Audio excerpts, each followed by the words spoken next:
Dans le cadre du programme, nous devons travailler la fonction logarithme népérien et la fonction exponentielle népérienne. Donc ce document est une introduction qui a pour but de vous montrer d'où viennent ces fonctions. Donc il y a un petit peu d'histoire dans ce document et aussi quelques petits calculs. L'idée de base, c'est un outil mathématique qui a été créé donc par Monsieur Népère et puis par d'autres mathématiciens aussi qui ont travaillé sur le sujet. Vous voyez, fin 16e, début 17e siècle. Et l'objectif était de simplifier ou du moins d'accélérer les calculs, puisqu'à l'époque, bien sûr, il n'y avait pas de calculatrice. Il fallait tout faire à la main. Le principe du logarithme, c'est faire des tables. Dans la colonne de gauche, on a les nombres habituels, 2, 3, 4, 5, 6, etc. Vous voyez ici, 3 petits bouts de table.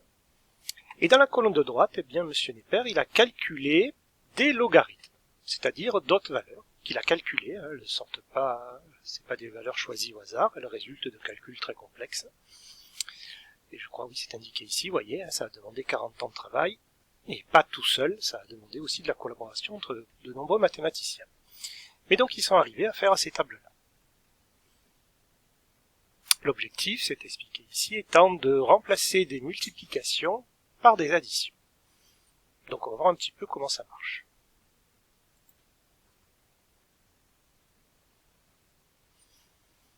Première idée, le logarithme se note ici, alors il faut lire Ln, la première lettre ici, ce n'est pas un I, c'est un L. Donc Ln de 3, Ln de 6, Ln de 18. Bon, le Ln de 3 il est indiqué ici, 1,0 9861. Le Ln de 6, 1,79 176. Et le Ln de 18 qui est ici, 2,89037. Bien. Et donc comme ça, pour chaque nombre, on peut lire son logarithme dans la table. Donc maintenant, on va calculer Ln de 3 plus Ln de 6. On va le faire directement sur la calculatrice, ça sera plus simple.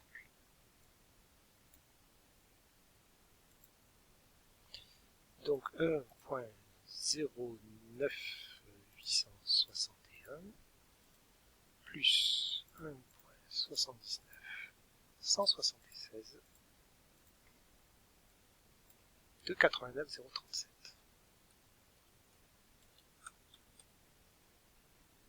Donc qu'est-ce qu'on constate?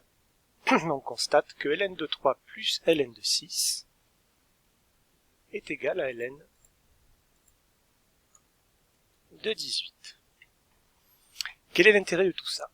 C'est qu'au lieu de faire la multiplication 3 fois 6, bon, bien sûr ici l'exemple est très simple pour qu'on suive facilement, donc je l'ai pris avec des nombres très très basiques, et le principe est le même lorsqu'on a des nombres beaucoup plus élevés, beaucoup plus grands.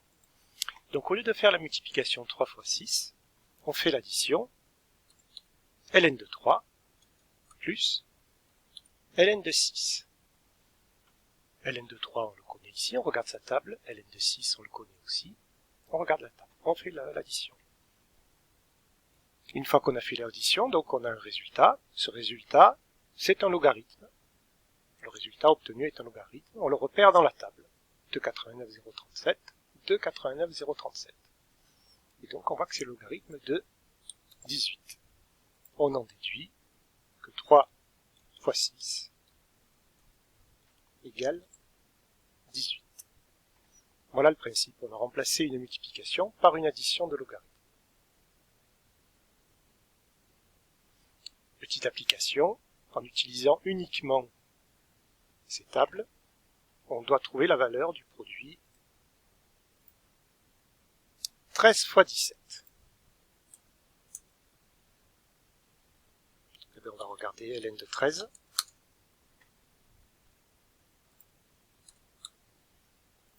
Donc Ln de 13, il est ici, 2,56495.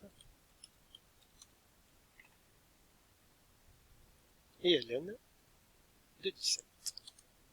Ln de 17, 283, 321.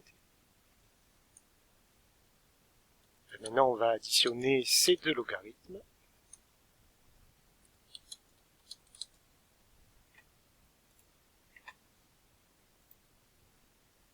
Donc 2.56 495 plus 2.83 321, on trouve 5,39816.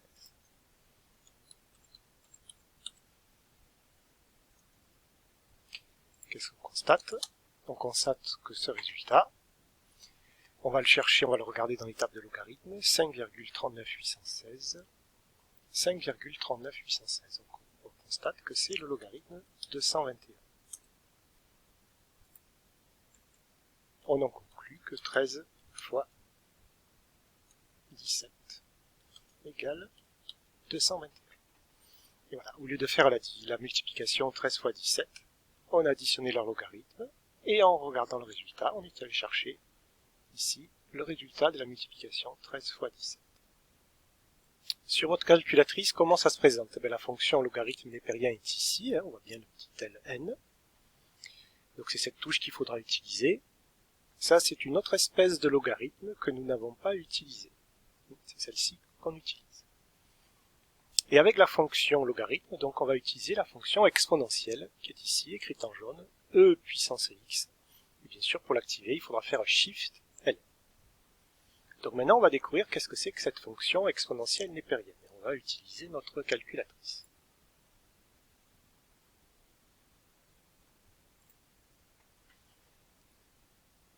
Alors, petit exercice, petite recherche. En utilisant votre calculatrice, trouvez la meilleure valeur approchée à 2 chiffres après la virgule du nombre dont le logarithme est égal à 1. Bon, ça veut dire qu'il faut que je tape ln d'un nombre, je sais pas, bon voilà, par exemple. Et il faut que le résultat soit le plus proche possible de 1. Alors on peut essayer au hasard, mais on peut être aussi un peu plus astucieux. En allant regarder la table. Parce que quand on regarde les logarithmes, on observe que les valeurs des logarithmes sont croissantes. Par conséquent, il ne sert à rien de chercher une valeur égale à 1 pour un logarithme par ici. La valeur égale à 1 pour un logarithme est comprise entre 2 et 3. Elle est par ici. Donc le chiffre que nous cherchons, il est compris entre 2 et 3.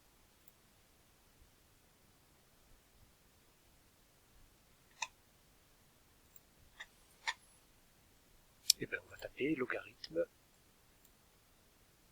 de 2,5. Logarithme d'1,5, ah on n'est pas très loin de 1, ben essayons logarithme de... Donc on voit qu'on est en dessous de 1, donc on va essayer logarithme de 2,6, ah ça augmente, on se rapproche, allez. Logarithme de 2,7, ah on s'approche. Logarithme de 2,8, ah on a dépassé 1. Par conséquent, le nombre que nous cherchons est compris entre 2,7 et 2,8. Donc on va essayer le nombre qui est entre 2,7 et 2,8, c'est-à-dire logarithme de 2,75. On est un petit peu au-dessus. Donc on va essayer logarithme de 2,74. On est dans le bon sens, on va essayer voir si 2,73 est de meilleure qualité. Oui, c'est un petit peu proche, plus proche de 1, puisque là on avait un 7, là on a un 4. On va essayer logarithme de 2,72. Ah, c'est bien, on a 3 zéros, on est vraiment proche. Essayons logarithme de 2,71. Voilà, c'est un peu moins bien. C'est un peu moins bien, donc on va garder la valeur de 2,72 ici. À 2 chiffres après la virgule. Donc ce nombre particulier, qui est à peu près égal à 2,72, il est particulier parce que son logarithme est égal à 1. Ce nombre, il se note E minuscule, et il va nous permettre de fabriquer la fonction exponentielle. Et donc pour obtenir la valeur exact de ce nombre E sur la calculatrice. Il suffit de faire Shift, taper sur la touche ln, ça active la fonction exponentielle. Donc là on a E exposant, on met exposant 1, et on a ici le nombre exact de ce nombre E, donc 2,71, etc., etc., etc. Donc on se souvient que c'est à peu près 2,72. Donc voilà d'où vient ce nombre E, c'est celui dont le logarithme est égal à 1. Donc maintenant on va faire ces calculs, puisque c'est demandé. 1,0986, 1.0986, 122,89.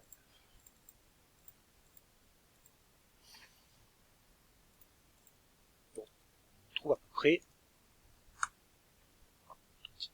on trouve à peu près 3. Enfin, on ne trouve pas exactement 3, parce que bien sûr ici, la valeur que j'ai tapée se continue.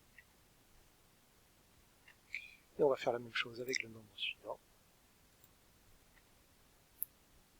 1,79, 175, 94, 69. Et là, donc, on trouve quasiment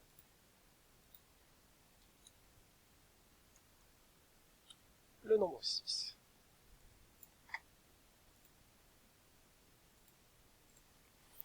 Retournez voir la question 2, que peut-on en conclure? Question 2. 1,09861, c'est lui en fait, mais ici avec plus de chiffres après la virgule, et 1,7917, etc., c'était lui. Qu'est-ce qu'on peut en conclure? Ben ça, ce nombre-là, c'était un logarithme.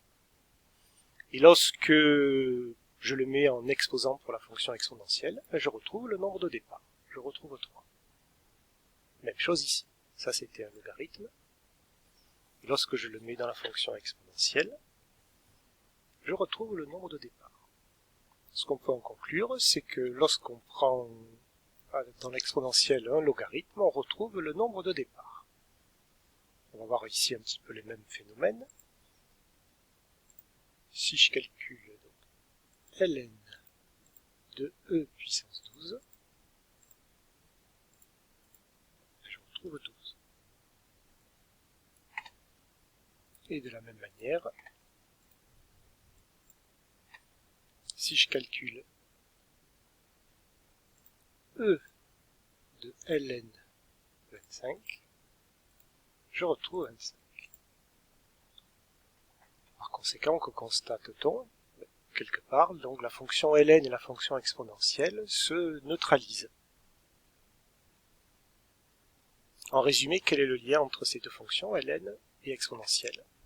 Mais quand on part d'un nombre, comme dans la table ici au départ, 2, 3, 4, 5, etc., qu'on utilise la fonction logarithme, on obtient un nouveau nombre, vous avez vu, un nombre décimal, qu'on appelle le logarithme. Et si on veut faire le chemin inverse, eh bien on utilise la fonction exponentielle.